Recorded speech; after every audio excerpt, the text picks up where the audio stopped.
दोस्तों, दिनाक्षी short hand में आपका स्वागत है। अगर आप चैनल पर नए हैं तो चैनल को सब्सक्राइब करें और बेल आइकन जरूर दबाएं। इस डिक्टेशन की एडवांस आउटलाइंस और वाक्यांश आप हमारे पेड बैच से प्राप्त कर सकते हैं। हमारे पेड बैच में आपको प्रतिदिन सभी डिक्टेशंस की एडवांस आउटलाइंस और वाक्यांश दिए जाते हैं। इसके अलावा कुछ ऐसी डिक्टेशंस जो केवल पेड मेंबर्स को ही प्राप्त होती हैं। हमारे पेड बैच के बारे में संपूर्ण जानकारी प्राप्त करने के लिए और हमारे बैच को ज्वाइन करने के लिए आप डिस्क्रिप्शन बॉक्स में दिए गए मोबाइल नंबर पर व्हाट्सएप कर सकते हैं। इस डिक्टेशन की डेमो आउटलाइंस आप हमारे टेलीग्राम ग्रुप से प्राप्त कर सकते हैं। तो चलिए डिक्टेशन को स्टार्ट करते हैं। डिक्टेशन 5 सेकंड बाद स्टार्ट होगी। Ready, start. भारत ने एक बार फिर पाकिस्तान को लताड़ा।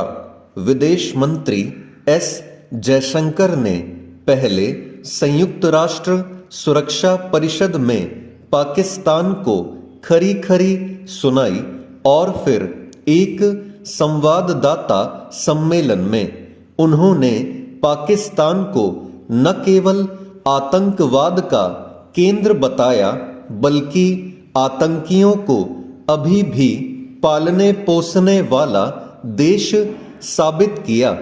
उनकी तथ्यात्मक और तीखी बातों से पाकिस्तान किस तरह बौखलाया, इसे उसके विदेश मंत्री बिलावल भुट्टो की प्रधानमंत्री नरेंद्र मोदी को लेकर की गई स्तरहीन टिप्पणियों से चलता है। बिलावल भुट्टो ने अपनी अवांछित टिप्पणियों से यही साबित किया कि उन्हें कूटनीतिक शिष्टाचार की बुनियादी समझ भी नहीं। उन्होंने अपने साथ पाकिस्तान के छिछले स्तर को ही प्रमाणित किया। किसी भी देश के विदेश मंत्री से ऐसी गिरी हुई हरकत की उम्मीद नहीं की जाती, लेकिन पाकिस्तान के नेता किसी भी हद तक जा सकते हैं। वास्तव में बिलावल भुट्टो ने कूटनीतिक क्षुद्रता के मामले में अपने पूर्व प्रधानमंत्री इमरान खान को ही मात देने की कोशिश की, और वह भी उस समय जब विश्व बांग्लादेश की स्वतंत्रता का स्मरण कर रहा था। जुल्फकार अली भुट्टो का नाती होने के नाते बिलावल भुट्टो को यह अच्छी तरह पता होना चाहिए कि पाकिस्तानी सेना ने तब के पूर्वी पाकिस्तान और आज के बांग्लादेश में कैसे भीषण अत्याचार किए थे। वह इससे भी अनजान नहीं हो सकते कि संयुक्त राष्ट्र के हिसाब से भी पाकिस्तान दर्जनों आतंकियों की शरण स्थली है। बिलावल भुट्टो ने प्रधानमंत्री नरेंद्र मोदी पर बेजा टिप्पणियां करने के साथ ही जिस तरह भारत के आंतरिक मामलों में हस्तक्षेप करने की कोशिश की, उससे यदि कुछ स्पष्ट हुआ तो यही कि पाकिस्तान के साथ संबंधों में सुधार की कहीं कोई गुंजाइश नहीं। पाकिस्तान को पता होना चाहिए कि भारत की उसमें कहीं कोई दिलचस्पी नहीं, होनी भी नहीं चाहिए, क्योंकि वह अपने ही कर्मों से समस्याओं के गहरे दलदल में धंसता जा रहा है।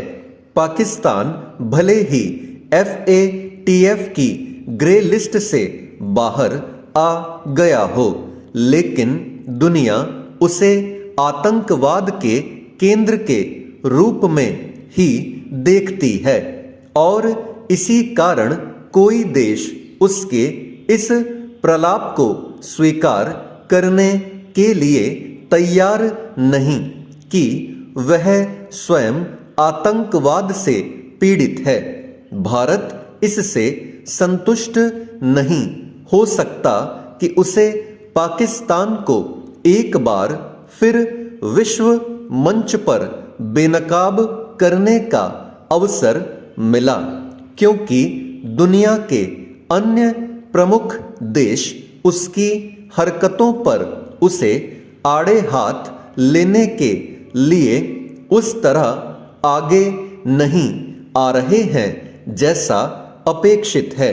स्पष्ट है कि समय समय पर पाकिस्तान को फटकार लगाते रहने वाले भारत को इस पर विचार करना होगा कि विश्व समुदाय पाकिस्तान को कटघरे में खड़ा करने में क्यों हिचक दिखाता है।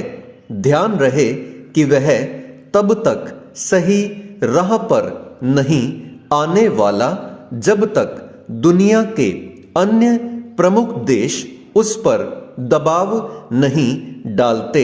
चेंज राज्य के विकास के लिए उद्योगीकरण आवश्यक होता है और यह बात हिमाचल प्रदेश पर भी लागू होती है। उद्योगीकरण से राज्य की अर्थव्यवस्था को संबल मिलता है। प्रत्यक्ष व परोक्ष रूप से कई लोगों को रोजगार मिलता है। इसी कड़ी में हिमाचल प्रदेश में भी प्राकृतिक संसाधनों के दोहन के लिए बिजली परियोजनाएं और सीमेंट उद्योग संचालित हो रहे हैं।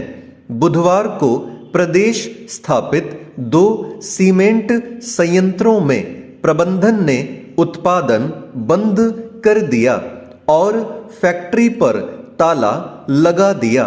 तर्क दिया गया कि कच्चे माल की कीमतें बढ़ने, बाजार में सीमेंट की मांग कम होने व ढुलाई भाड़ा अधिक होने के कारण कंपनी को आर्थिक नुकसान हो रहा है। कंपनी प्रबंधन के कर्मचारियों को नोटिस दिया है कि प्लांट को अनिश्चित काल के लिए बंद कर दिया है। कंपनियों के इस निर्णय के बाद सरकार भी सक्रिय हो गई है। मुख्यमंत्री व मुख्य सचिव ने बिलासपुर और सोलन जिला के उपायुक्तों को निर्देश दिए हैं कि कंपनी प्रबंधकों व ट्रक ऑपरेटरों के साथ बैठक कर मामले को जल्द सुलझाए। मुख्यमंत्री प्रदेश से बाहर होने के बावजूद दिन भर मामले की जानकारी लेते रहे। सोमवार को सीमेंट कंपनियों ने प्रति बैग 5 रुपए की वृद्धि की थी। इसके बाद सरकार ने अधिकारियों को कंपनियों से दाम कम करने के लिए कहा था। कंपनियों का तर्क है कि यहां पर माल ढुलाई भाड़ा प्रदेश में अधिक है, जबकि अन्य राज्यों में कम है। सीमेंट कंपनियों के प्लांट बंद करने से प्रदेश में सीमेंट की कमी होना स्वाभाविक है। इससे निर्माण कार्य भी प्रभावित होने की आशंका है। किसी भी फैक्ट्री को बंद करने से पूर्व प्रशासन को जानकारी दिया जाना आवश्यक होता है, लेकिन इन कंपनियों ने ऐसा नहीं किया है। विवाद अधिक न बढ़े, इसके लिए ऐसा रास्ता निकालना चाहिए जिससे कंपनियां प्लांट को सुचारू रूप से चला सकें और ट्रक ऑपरेटरों को भी क्षति न उठानी पड़े। स्टॉप।